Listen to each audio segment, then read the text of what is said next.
Good afternoon, guys. This is Melvin Robinson with Integrity Air and Home Inspection coming to you live from over here in Decatur, where it's greater, right? Well, Decatur, Atlanta area.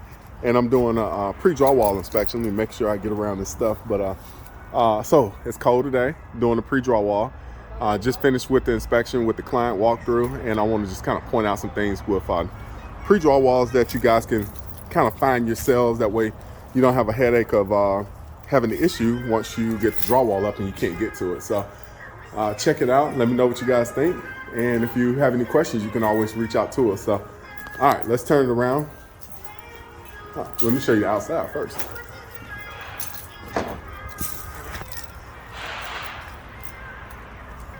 We are right here off of Flat Shows.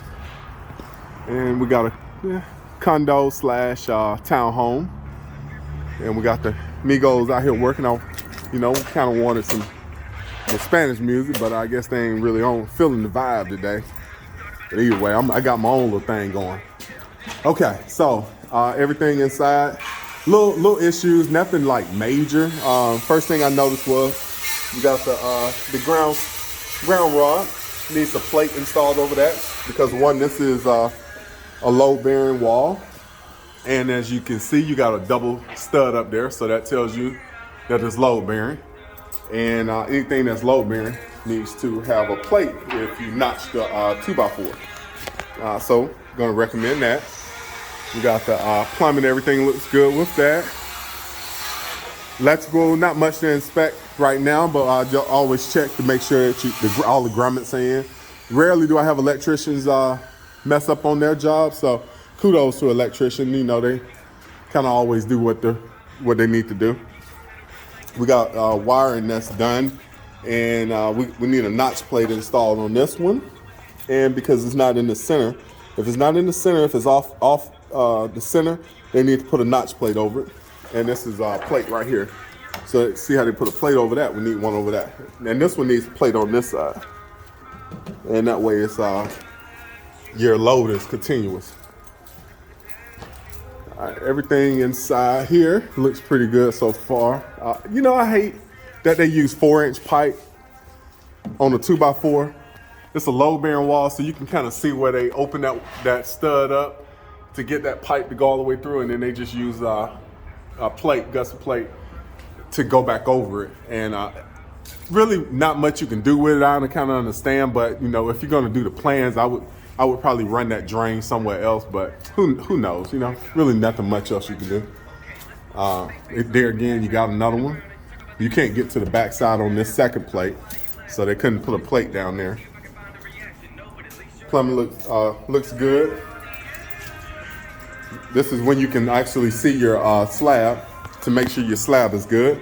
So it's always good to get in to check that. Always make sure that the studs are not like warped too bad.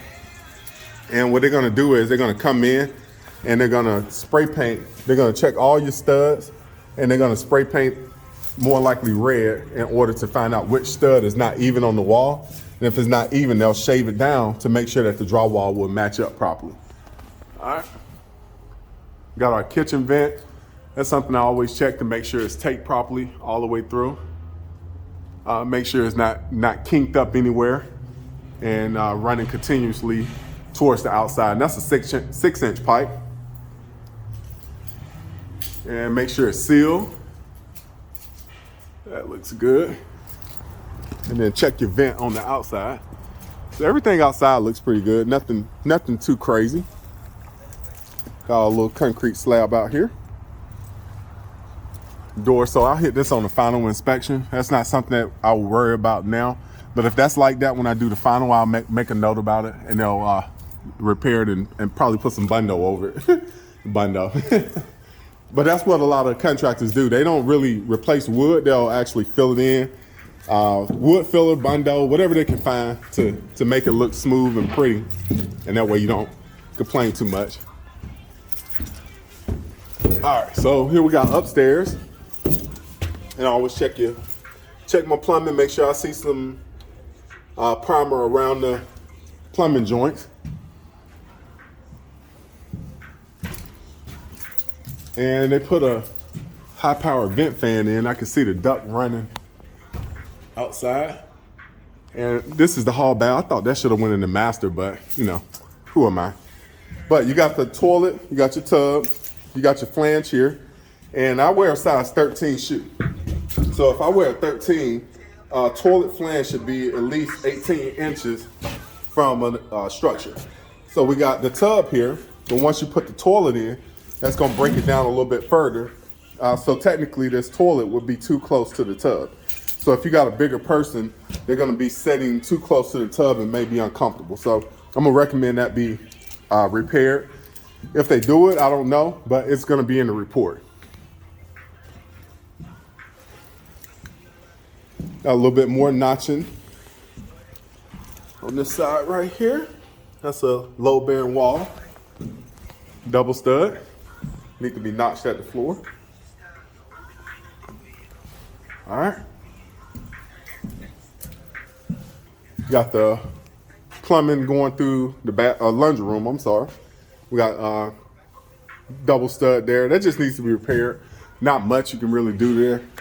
And then here at the floor needs to be sealed and put a plate on the floor to make sure that load is continuous. Air handler in the closet. And a lot of people won't mention this, but so here you can see where the AC is in the closet. We got the drain line here. You can see that vinyl tube. So once the unit drains, it's going to go into a condensation pump. That pump turns on, the water's going to come through this vinyl tube and follow over through here. The termination point is going to be inside this laundry box. So you'll see another piece of PVC sticking from there going through the box. And what you may notice is in the summertime, you'll probably hear some water rushing coming through that line. And that's something that you shouldn't be alarmed about because it'll just be the AC draining off. But if you didn't know that, that could be something that you would call back the builder and say, hey, I hear noise in the walls. What is this? You know, my washer's not running. Why is this making this noise? So there's nothing to be alarmed about, but that's just a place they ran the drain line to make sure that it had a drain termination spot. All right, so we got the master here. And what I did was I looked at everything in the master, but we got the AC supply line. We got an 8-inch duct here, and we have no return, nowhere in this room. So this is your master bedroom. You always want to put a return in the master, but they have I'm assuming this is where the return's supposed to go, and you don't have a wall to run a duct. Even if they want to run a chase through there, you wouldn't be able to do it because of the electrical. So they will need to come back and put it in the ceiling. So let's say you closed on this home and moved in, and now you notice that you don't have a return. So that would be problematic because now you got to cut back into the drywall. Also with this supply, we normally like to run supplies close to the window, so that's done. But the supply is located at the floor, and you have a window here. So when you turn the AC on, now you got the window pulling all the air outside.